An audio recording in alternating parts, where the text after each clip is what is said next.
केंद्रीय मंत्री परिषद से संबंधित जो भी क्वेश्चन बनेगा सभी को इस वीडियो में देखेंगे। आइए शुरू करते हैं दोस्तों। पहला प्रश्न है, केंद्र सरकार का प्रमुख कौन होता है? केंद्र सरकार का प्रमुख कौन होता है? तो वह प्रधानमंत्री होता है केंद्र सरकार का प्रमुख। प्रधानमंत्री की नियुक्ति किसके द्वारा की जाती है? प्रधानमंत्री की नियुक्ति किसके द्वारा की जाती है? राष्ट्रपति के द्वारा की जाती है। भारत का प्रधानमंत्री बनने के लिए न्यूनतम आयु कितने वर्ष होनी चाहिए? भारत का प्रधानमंत्री बनने के लिए न्यूनतम आयु कितनी वर्ष होनी चाहिए? 25 वर्ष होनी चाहिए। यदि भारत के प्रधानमंत्री संसद के उच्च सदन के सदस्य हैं तो वे अविश्वास प्रस्ताव की स्थिति में अपने पक्ष में मत नहीं दे सकेंगे। यदि भारत के प्रधानमंत्री संसद के उच्च सदन के सदस्य हैं तो वे अविश्वास प्रस्ताव की स्थिति में अपने पक्ष में मत नहीं दे सकेंगे। संसदीय शासन व्यवस्था में वास्तविक कार्यपालिका शक्ति किसके अधीन होता है? संसदीय शासन व्यवस्था में वास्तविक कार्यपालिका शक्ति किसके अधीन होती है? तो प्रधानमंत्री के अधीन होती है। लोकसभा में अविश्वास प्रस्ताव प्रस्तुत करने के लिए लोकसभा सदस्य की न्यूनतम कितनी संख्या होनी चाहिए? लोकसभा में अविश्वास प्रस्ताव प्रस्तुत करने के लिए लोकसभा सदस्यों की न्यूनतम कितनी संख्या होनी चाहिए? तो यह जो है 50 होनी चाहिए दोस्तों, 50। भारत का प्रधानमंत्री सामान्यतः किस सदन का सदस्य होता है? भारत का प्रधानमंत्री सामान्यतः किस सदन का सदस्य होता है? लोकसभा, राज्यसभा, लोकसभा राज्य का सदस्य भी प्रधानमंत्री बन सकता है। तो भारत का प्रधानमंत्री सामान्यतः किस सदन का सदस्य होता है? तो लोकसभा सदन का सदस्य होता है और राज्यसभा का सदस्य भी प्रधानमंत्री बन सकता है। भारतीय संविधान का अनुच्छेद 75 प्रधानमंत्री एवं अन्य मंत्रियों की नियुक्ति मंत्रिपरिषद के आकार एवं उत्तरदायित्वों का निर्धारण करता है। भारतीय संविधान का अनुच्छेद 75 प्रधानमंत्री एवं अन्य मंत्रियों की नियुक्ति मंत्रिपरिषद के आकार एवं उत्तरदायित्व का निर्धारण करता है। दोस्तों वीडियो अच्छा लग रहा है तो मेरे चैनल को सब्सक्राइब जरूर कीजिएगा और वीडियो को लाइक कर दीजिएगा। मंत्रिमंडल में कुल मंत्रियों की संख्या प्रधानमंत्री सहित लोकसभा के सदस्यों की कुल संख्या के 15% से अधिक नहीं होगी।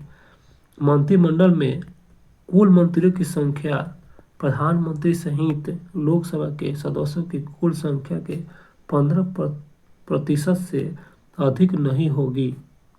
यह प्रावधान किस संविधान के संशोधन के द्वारा किया गया है? 11वां संविधान संशोधन 2003 के तहत यह जो है प्रावधान किया गया है। संसद का सदस्य नहीं होने पर कोई व्यक्ति अधिकतम कितने समय तक केंद्रीय मंत्री रह सकता है? तो यह 6 माह तक। संसद का सदस्य नहीं होने पर कोई व्यक्ति अधिकतम कितने समय तक केंद्रीय मंत्री रह सकता है? तो 6 माह तक रह सकता है।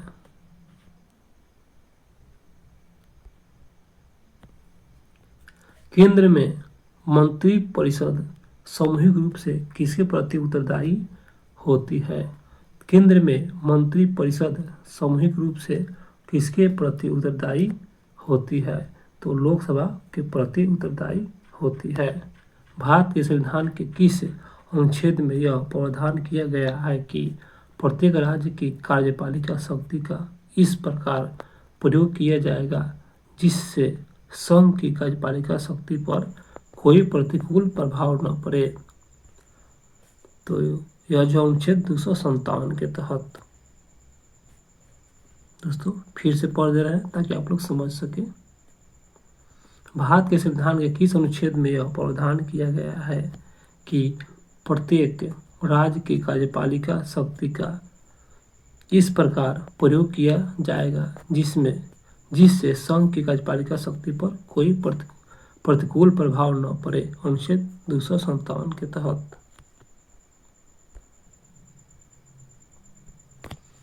आगे देखते हैं दोस्तों। लाभ के पद का निर्धारण संसद एवं राज्य विधानमंडल द्वारा किया जाता है। लाभ के पद का निर्धारण संसद राज्य विधानमंडल द्वारा किया जाता है। भारतीय राजनीतिक व्यवस्था में कार्यपालिका किसके अधीन कार्य करती है?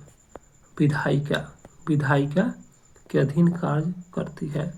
भारतीय राजनीतिक व्यवस्था में कार्यपालिका किसके अधीन कार्य करती है? तो यह विधायिका के अधीन कार्य करती है।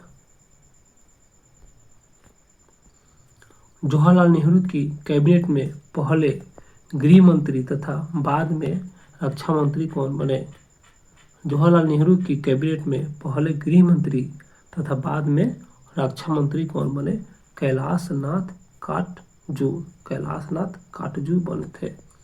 स्वतंत्र भारत के प्रथम वित्त मंत्री श्री R.K. शनमुखम सेठी थे। बिल्कुल, स्वतंत्र भारत के प्रथम वित्त मंत्री श्री R.K. शनमुखम सेठी थे, याद रखिएगा। भारत के किस प्रधानमंत्री का विदेश में आकस्मिक निधन हुआ था? विदेश में लाल बहादुर शास्त्री का निधन हुआ था। अपने प्रधानमंत्रित्व काल में कौन सा नेता एक बार भी संसद में उपस्थित नहीं हुआ? तो यह चौधरी चरण सिंह उपस्थित नहीं हुए थे। अपने प्रधानमंत्रित्व के काल में वो कौन सा नेता है जो संसद में उपस्थित नहीं हुआ? चौधरी चरण सिंह। संविधान के किस अनुच्छेद में मंत्रिमंडल शब्द का प्रयोग किया गया? अनुच्छेद 352 के 3 में। संविधान के किस अनुच्छेद में मंत्रिमंडल शब्द का प्रयोग किया गया? तो वह अनुच्छेद है 352 के 3 में।